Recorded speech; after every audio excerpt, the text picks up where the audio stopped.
Selamat datang kembali teman-teman di seri Filsafat untuk Pemula, di mana kita akan membahas 100 pemikir besar filsafat, 100 lebih ya, dalam waktu 100 hari. Nah, apa ya yang akan kita lakukan hari ini? Oke, kali ini kita akan membahas seorang filsuf yang namanya cukup dikenal oleh banyak orang, mungkin teman-teman juga pernah mendengarnya. Namanya adalah Jacques Derrida. Jacques Derrida. Dia adalah salah satu filsuf paling kontroversial dan berpengaruh di abad ke-20. Derrida dikenal sebagai pencetus teori dekonstruksi, sebuah pendekatan revolusioner yang mengubah cara kita dalam tidak hanya membaca tapi juga memahami teks dan maknanya. Bahkan cara kita memahami filsafat juga akan berubah secara revolusioner dengan teori dekonstruksi milik Derrida. Pertanyaannya, siapa sebenarnya Jacques Derrida? Dan apa sebenarnya yang dimaksud dengan dekonstruksi? Teman-teman, mari kita pelajari lebih dalam lagi. Jacques Derrida lahir tanggal 15 Juli 1930 di El Biar, Aljazair, yang memang saat itu Aljazair masih dalam genggaman cengkraman kolonial Prancis. Derrida tumbuh dalam keluarga Yahudi dan ya seperti pada umumnya orang Yahudi mengalami diskriminasi di masa kecilnya. Utamanya karena pada saat itu ada kebijakan antisemit di bawah rezim Vichy selama Perang Dunia Kedua. Pengalaman terdiskriminasikan itu membentuk pandangan Derrida mengenai peminggiran atau marginalisasi, mengenai identitas, dan juga mengenai kekuasaan. Setelah akhirnya Derrida pindah ke Perancis, dia kemudian belajar di universitas elit yang sering kita sebut ya, École Normale Supérieure di Paris, Perancis. Di tempat itu, Derrida mendalami karya-karya filsuf besar seperti Hegel, Husserl, dan Heidegger yang kelak akan menjadi dasar pemikiran Derrida. Setelah lulus, Derrida kemudian mengajar di berbagai universitas di seluruh dunia, termasuk di Amerika Serikat, di mana pengaruh dia semakin meluas ya dalam kajian-kajian mengenai manusia dan humaniora, pendidikan sosial atau ilmu-ilmu sosial maksud saya. Nah, itu gambaran mengenai siapa Derrida, gambaran singkatnya ya. Nah, sekarang mari kita masuk ke teori dekonstruksinya. Jadi, apa itu dekonstruksi? Seperti kita tahu, konsep utama dalam pemikiran Derrida yang paling terkenal kan adalah dekonstruksi. Tapi, apa sebenarnya itu dekonstruksi? Derrida sendiri seringkali ya menghindari memberikan definisi yang kaku mengenai apa itu dekonstruksi. Namun secara umum dekonstruksi dalam definisi saya ya, mungkin teman-teman bisa mengkoreksi bila ada kesalahan. Jadi dekonstruksi itu adalah cara membaca teks yang tujuannya untuk mengungkap kontradiksi, ketegangan, atau asumsi-asumsi tersembunyi di balik teks itu yang tidak muncul dalam teks tapi ada gitu. Derrida menunjukkan bahwa bahasa itu kan tidak pernah stabil. Bahasa juga tidak netral. Misalnya, jika kita membaca sebuah teks, kita mungkin berpikir bahwa kata-kata dalam teks itu punya makna yang tetap, pasti. Nah, Derrida tidak setuju dengan itu. Derrida berpendapat bahwa makna selalu bergantung pada konteksnya dan selalu terbuka untuk diinterpretasi ulang ketika konteksnya berubah. Artinya, tidak ada satu makna yang tunggal dan final dari sebuah teks, tergantung konteksnya. Nah, salah satu contoh terkenal dari dekonstruksi adalah analisis Derrida mengenai oposisi biner. Oposisi biner itu sebagai contoh tentang baik dan buruk, tentang maskulin dan feminin, tentang pusat dan pinggiran.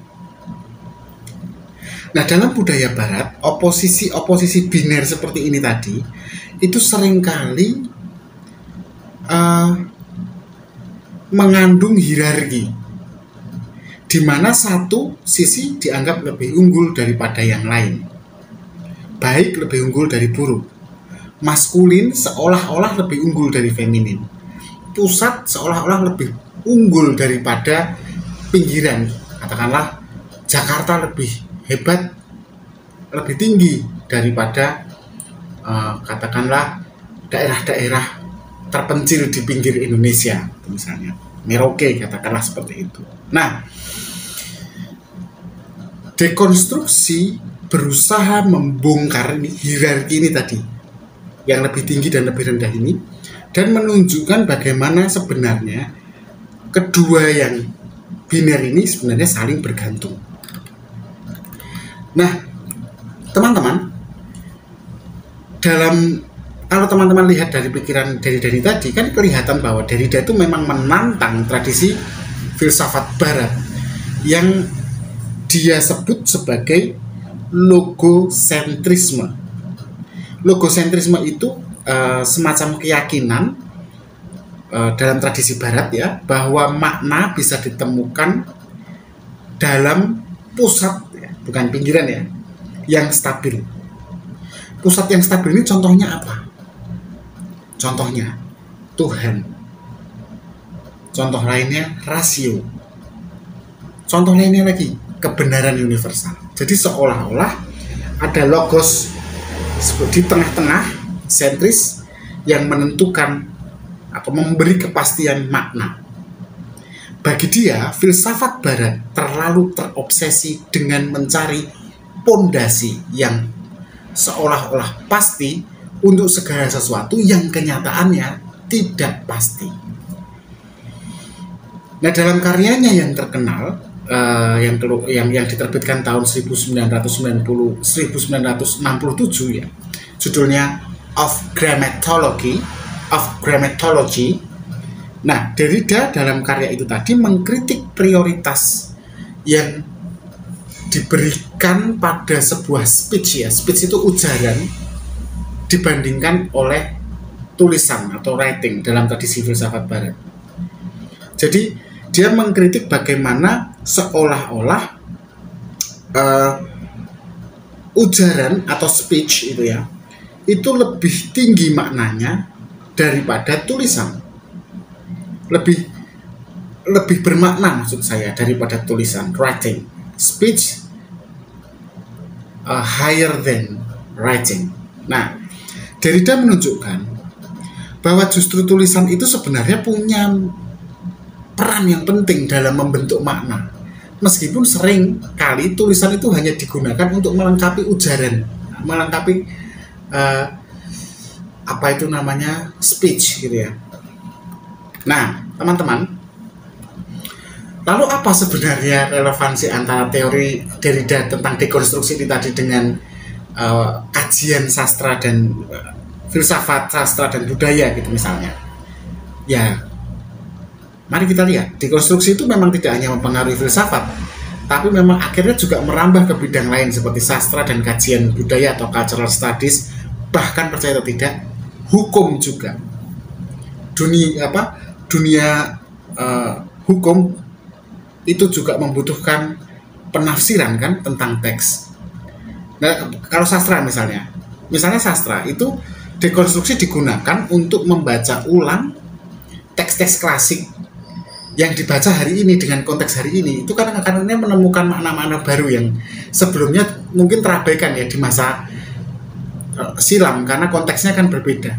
Di bidang hukum misalnya, Derrida menyoroti bagaimana prinsip-prinsip hukum seringkali itu dibangun di atas asumsi-asumsi yang tidak sepenuhnya netral.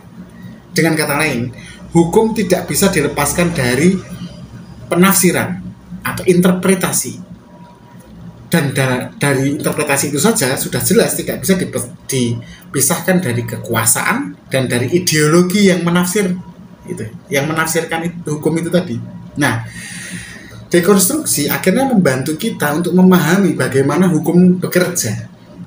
Hukum bekerja tidak hanya sebagai sistem aturan, teman-teman, tetapi ternyata juga sebagai medan konflik makna. Nah, teman-teman, tentu saja gagasan Derrida tidak lepas dari kritik ya, apalagi dengan cara hidup Derrida yang memang kontroversial ya.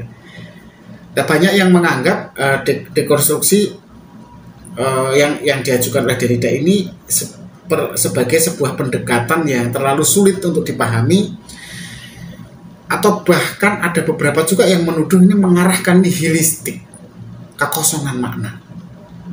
Nah, kritikus misalnya seperti John Searle itu berpendapat John Searle kritikusnya itu berpendapat kalau dekonstruksi itu merusak dasar-dasar komunikasi. Karena jika makna yang sudah tetap tadi kemudian menjadi cair, maka bagaimana kita bisa memahami makna utuhnya atau hubungan satu sama lain antar teksnya gitu dalam komunikasi. Misalnya dalam komunikasi, karena maknanya kemudian tidak ada yang tetap, nah gimana kita bisa berkomunikasi gitu, karena masing-masing kan punya makna yang berbeda. Derrida menolak tuduhan bahwa dekonstruksi adalah bentuk nihilisme.